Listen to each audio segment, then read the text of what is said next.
सभिनी खराब जो सबब ही हुआ जो निजाम एड़न माण्हुनि जे हवाले थियो जिनके करप्शन का सवा, जिनके मुल्क लुटण का सवा, गरीबन जे हकन ते धाड़ा हरण का सवा ॿियो कुछ नजर नथो अचे।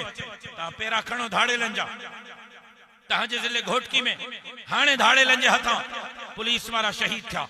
इन धाड़ेलन जे पुठिते तहांखे यही असेंबलिन में वेठल भौतार खान ऐं नवाब ऐं सरदार नजर ईंदा।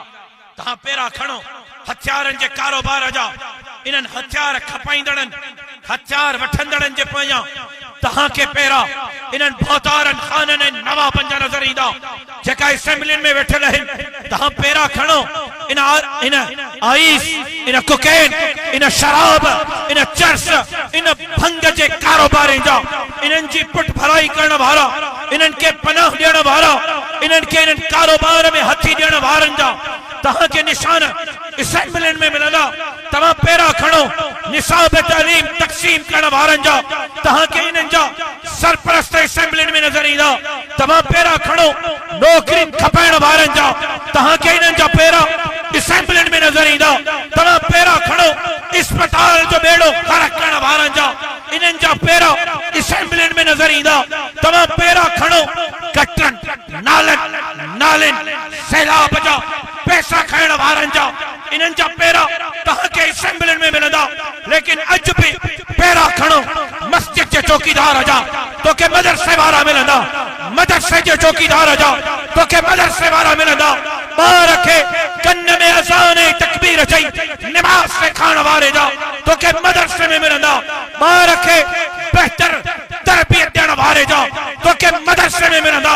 मां अॻिते थो हलां, तूं पेरा खण हिन इलाके जे इस्लाह जे लाइ, क़बाइली तकरार जे ख़ात्मे जे लाइ, मेड़ियूं खाइण वारनि जे लाइ तोखे पेरा मुंहिंजे आलिमनि जा मिलंदा।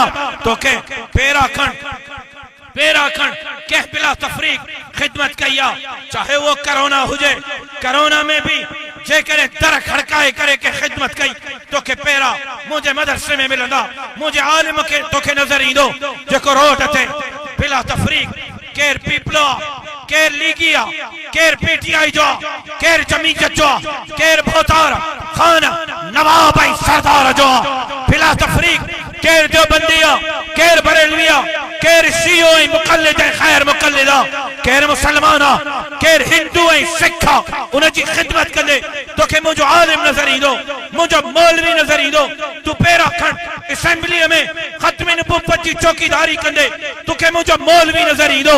ला इलाहा इल्लल्लाह जी चौकीदारी कंदे तोखे मुंहिंजो मौलवी नज़र ईंदो।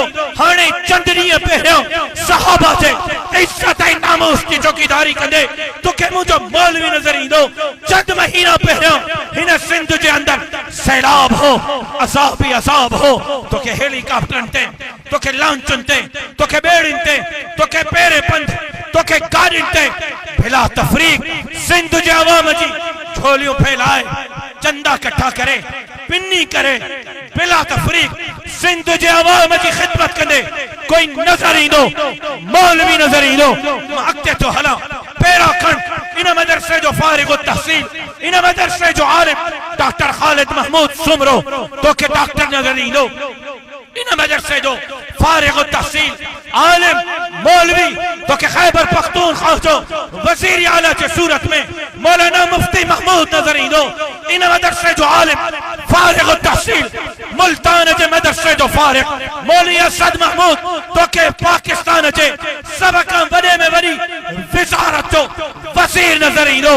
मतिलबु इहो आहे त जेकॾहिं वाकई मसाइल जो हल चाहियो था, औलाद जे तरबियत खां घर जे इनक़िलाब खां मुल्क जे इनक़िलाब ताईं तब्दीली चाहियो था त 70 सालनि खां जे क़यादत बेड़ो ग़र्क़ कयो उन क़यादत खे मुस्तरद करे सिंध जे अवाम खे जमीयत उलमा इस्लाम ते एतमाद करणो।